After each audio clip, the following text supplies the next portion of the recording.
मुलाचा मुलगा मिळाला जावळीचा बघून साधुवाड्याने विवाह केलेला आहे.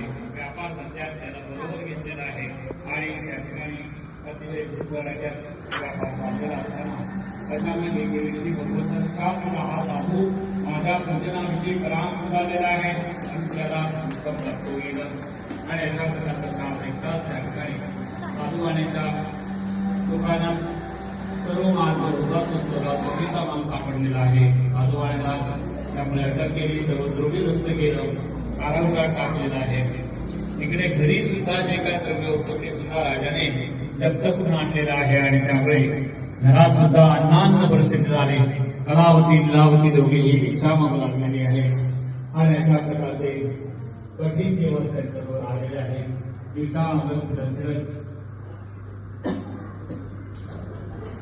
कलावती एका ब्राह्मणाच्या घरी गेली होती आणि त्यावेळेस हे सत्य पाहिलं.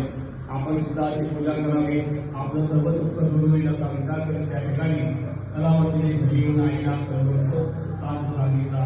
दोघांनी मिळून सत्यनारायणाचं पूजन केलेलं आहे आणि भगवंतांना शरण दाखल झालेले आहे. भगवंत त्या ठिकाणी प्रसन्न झाले आणि साधुवाणी व जावई याला मुक्त करण्याविषयी राजाला आज्ञा केली. राजाला सांगितलं की राजा तुझ्या बंदिशाळेत जे दोन वैश्य आहेत ते निरपराध निर्दोष आहेत त्यांना लवकर मुक्त कर. आणि त्याप्रमाणे राजाने दरबार भरवला. साधुवाण्याची पुन्हा चौकशी केली, पुन्हा सर्व न्याय निवाडा केलेला आहे. त्याच्या साधुवाणी निश्चितच चोर नव्हता, खरेच त्यांना सापडले होते आणि याच्यामुळे साधुवाणीवर जावे हे मुक्त झाले.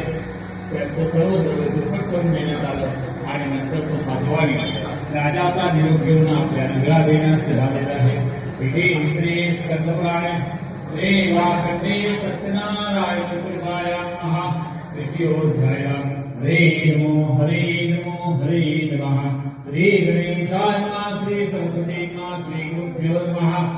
या भगवान साधुमंगलाय पूर्विकां ब्राह्मणाय दत्त्वा तदातो कॅमेराचा पाठीपाठी सत्यनारायण प्रभो विद्यासां कृतवान् साधु किमस्ते स्तवनस्तुतमः.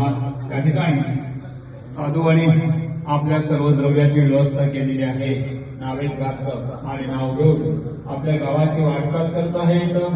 जावई आणि सासरे व चांगल्या प्रकारचे विचार गप्पागोष्टी करत आहेत. अशा वेळी दुपार झाली पण त्याने नाव थांबवली आणि एका झाडाखाली तिथे विश्रांती करता बसलेले आहेत. नोकर चाकर जेवणाची तयारी करतायत. अशा वेळी